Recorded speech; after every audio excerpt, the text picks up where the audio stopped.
저희가 어제 예고 말씀을 드렸었죠. 오늘 이슈 시간에는 이 하나증권의 글로벌 매크로 전략직 김경환 팀장 모시고 중국 증시 전략 짚어보겠습니다.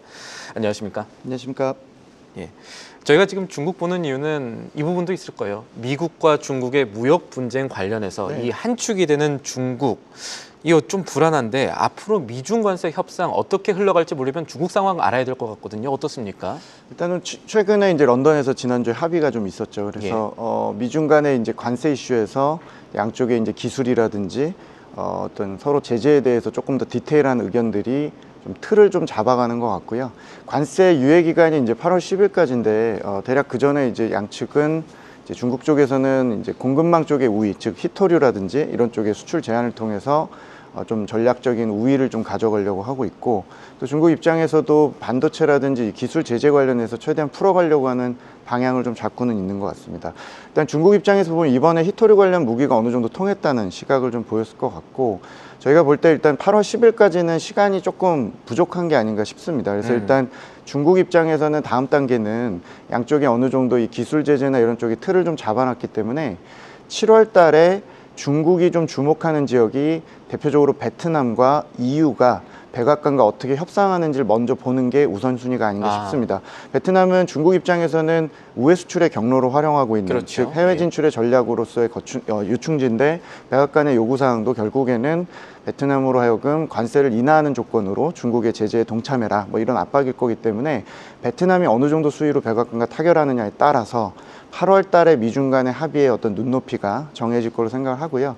저희는 기본적으로 장기적으로는 EU 쪽이 중국 입장에서 계속 관심을 갖고 있는 분야라고 생각을 합니다. 일단 수요를 완충할 수 있는 지역이기도 하고, EU가 정해주는 중국과의 공생에 대한 방법들이 글로벌 스탠다드가 될 수 있기 때문에 장기적으로 7월 달에 백악관과 EU가 벌이는 합의 내용도 중국은 굉장히 관심을 가질 것 같습니다. 그래서 결론적으로 저희는 3분기라고 볼 수 있는 7, 8월 달에는 미중 간의 빅딜이 나오긴 좀 어려울 걸로 생각을 하고요.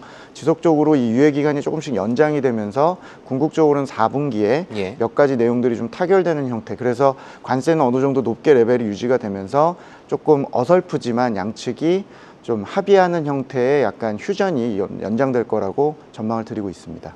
중국 관련해서 7, 8월에 무엇이 나오기 기대하는 것은 섣부르고 대신에 그 아세안 지역 어떻게 나오냐, EU 지역에서 무엇이 나오느냐가 결국은 중국과 관련한 얘기일 것이다. 그리고 딜은 9월에서 한 10월 정도로 좀 미뤄질 가능성을 염두에 두고 빅딜 베팅보다는 말씀하신 대로 그 지역들의 합의 내용을 백악관과 어떻게 하는지를 좀 보면서 저희가 좀 타결을 상황을 봐야 되지 않을까 생각을 하고 있습니다.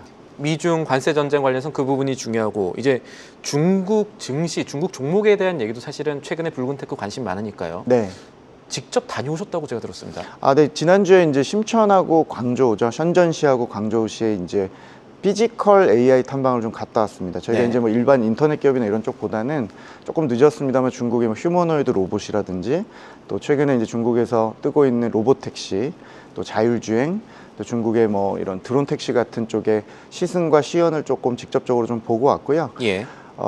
전략 담당 입장에서 이제 그 중국 쪽의 이런 탐방 내용을 좀 말씀을 드리면, 체험 관점에서 보면 중국의 로봇 택시가 이제 사실상 기술적인 부분이라든지 직접 어떤 체감한 관점에서는 가장 그 전면적인 확장이 임박하지 않았나, 이런 페달도 없고 아예 핸들도 없던 거예요? 완전 무인 상태로 완전 무인? 저희가 하는 거를 각각 2개 회사에서 거의 각 2시간씩 경험을 했는데요.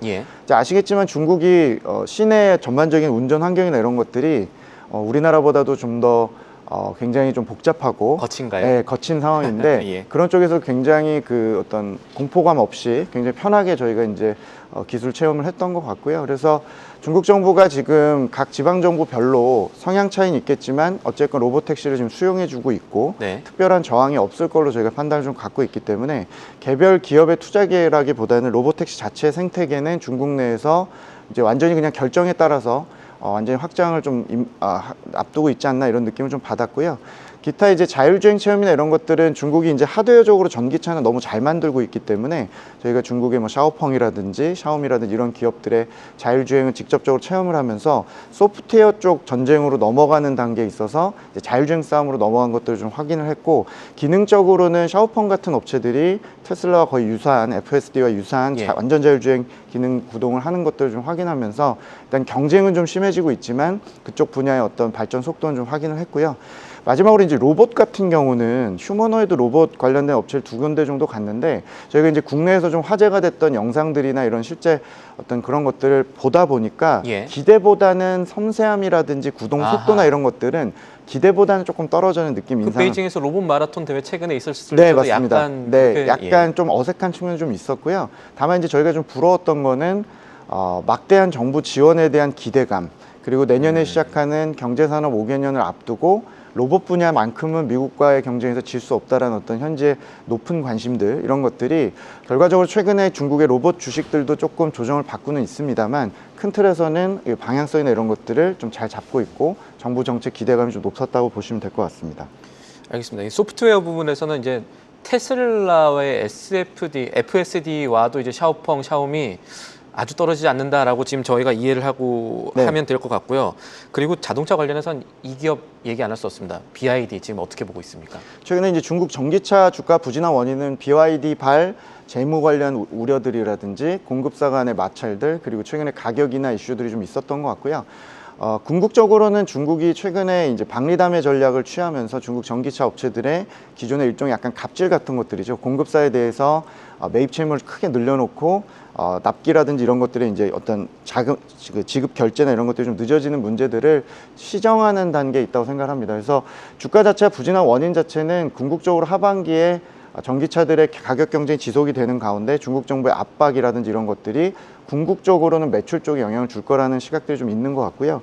저희는 최근에 이제 각 중국의 전기차들이 일종의 반성문처럼 공급사에 대한 대급 지급 결제나 이런 것들을 빨리빨리 하겠다라는 이제 시각들을 좀 보여주고 있고, 8월부터 이관신 정책이 더 연장되는 과정에서 판매는 증가할 수 있겠지만 과연 가격 인하를 할 수 있겠냐에 대한 이제 논쟁거리가 좀 있을 것 같습니다.